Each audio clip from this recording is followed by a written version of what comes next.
What's going on, guys? Welcome to week 12, our team builder here for the Toronto Togekiss. We are taking on Mo, and this week I'm absolutely terrified.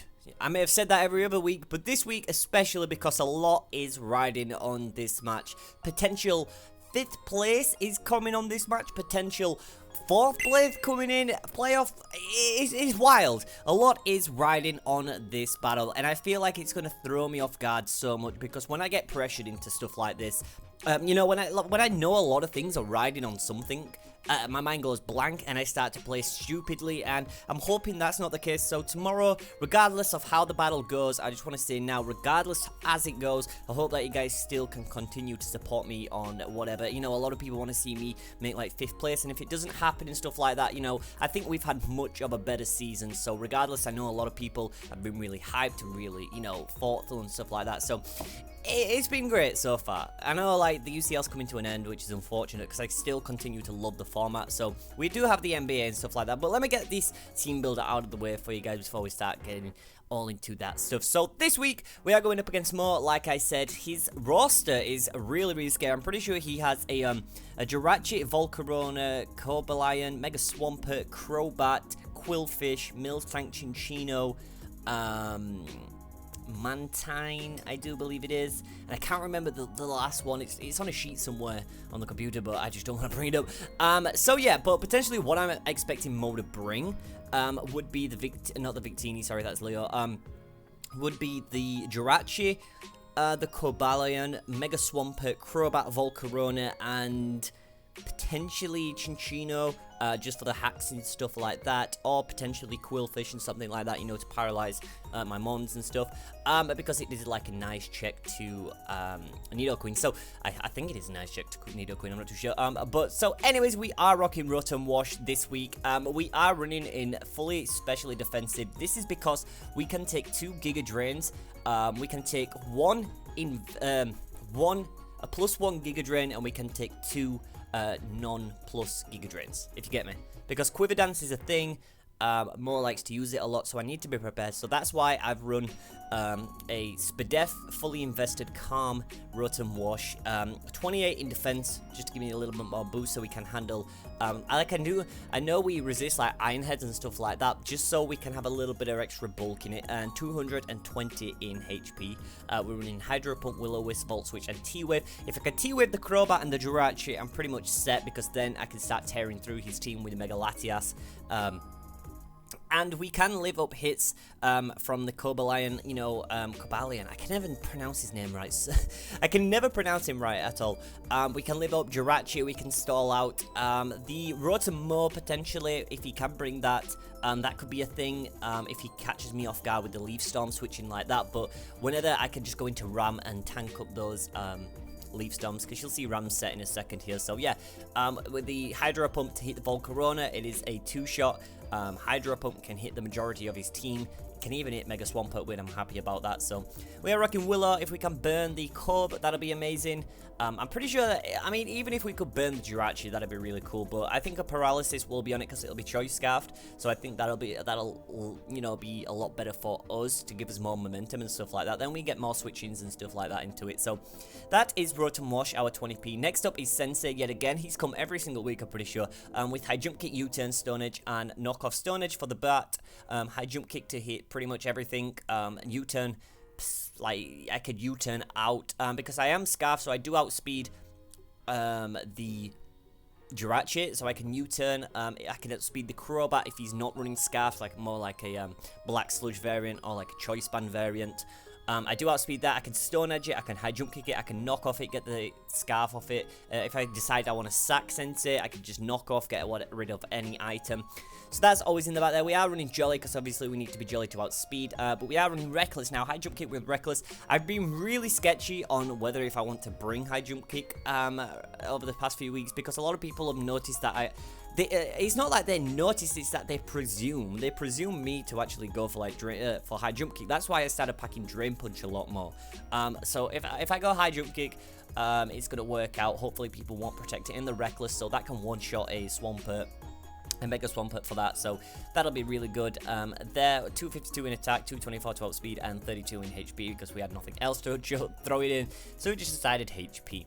Now, next up is Mega Latias, which for some reason we have at level 100, and we are running a full special attacking because we need to be able to deal damage onto the Crobat, and I want to try and get as much off because a Grass Knot with 252 investments is an Oko on the Mega Swampert. The Shadow Ball is a 2-shot on the Jirachi. The Psyshock is a Oko on the Crobat, and the Psyshock is a 2-hit KO on the Volcarona. So regardless, these movesets is really nice. Recover always just to get the HP back. So those 3 moves right there, Shadow Ball, Grass Knot, and Psyshock, are going to help me. You know, I can take on at least 3 of his mons, and Psyshock can hit things. And Psyshock can hit Quillfish as well, so if he decides to bring that, Psyshock's going to destroy that. We are running Bald, because obviously we want to be able to take stuff from Mega Swampert to stuff from Jirachi, and like that. Hopefully, I'm just hoping I don't get flinched out, and like flinch has cost me the game. That's the one thing I'm going to be probably most annoyed at if it happens, so hopefully that won't happen. Nothing in speed because really we don't really, because most teams not that fast in a sense, except from the Cob and the Jirachi and the Crobat. So I mean, what else is it? Chinchino, I think it is. So we don't really need to run anything in speed for that. I just want to make him as bulky as I can. Next up is Clamps, our Almaldo here, our Spinner, and our Stealth Rocket. If I can get the rocks up quite early on, it's going to cripple the Volcarona switching in and out.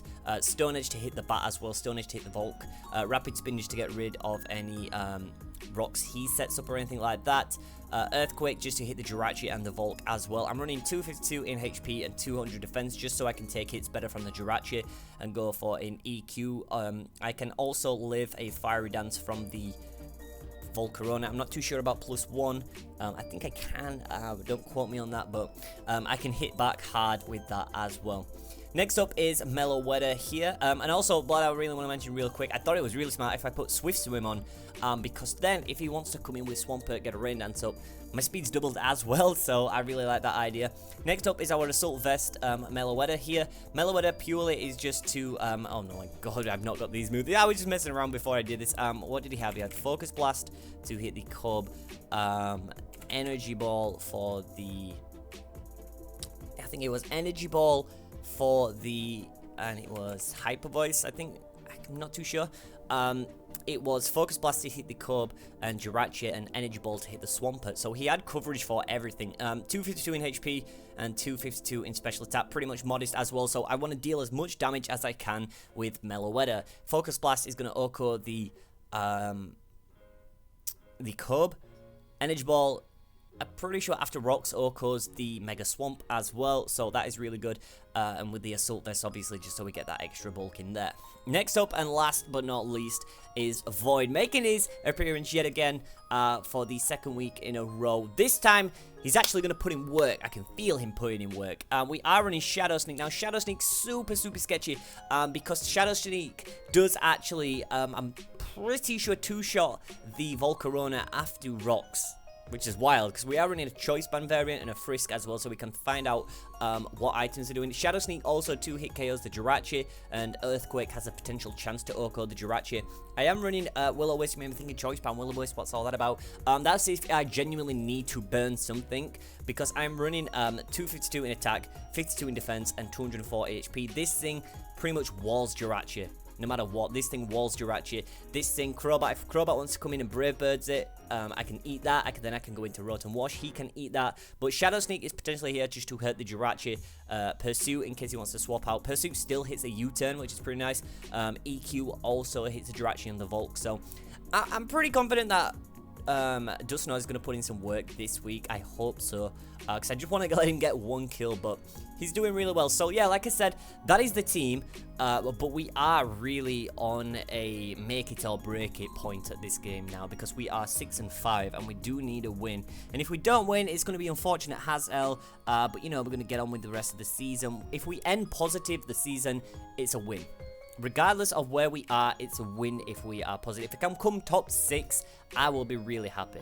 I seriously will be happy. But next week, we do battle Leo. So if we take a loss from this week and we go into Leo, you know, Leo's an absolute brilliant battler. So I'm going to be absolutely nervous as hell for that game. But hey, Then we do have Nappy and Kristen to end the season off. But regardless, if we can finish with a positive score, I will be happy. You know, we've played so much better this season than last. Obviously going 0-15 to now 6-5. So, you know, we're going to fire back. If we don't make top 5 this season, I'm going to be absolutely fine with that. If we can come back next season and try get, you know, a better record that time around, you know, we can still use our knowledge from this season, go into next season's draft, and it's going to be Sun and Moon as well, so that's going to be absolutely interesting, so I'm super excited for that. But yeah, if you guys did enjoy this video, give it a thumbs up, it is super greatly appreciated.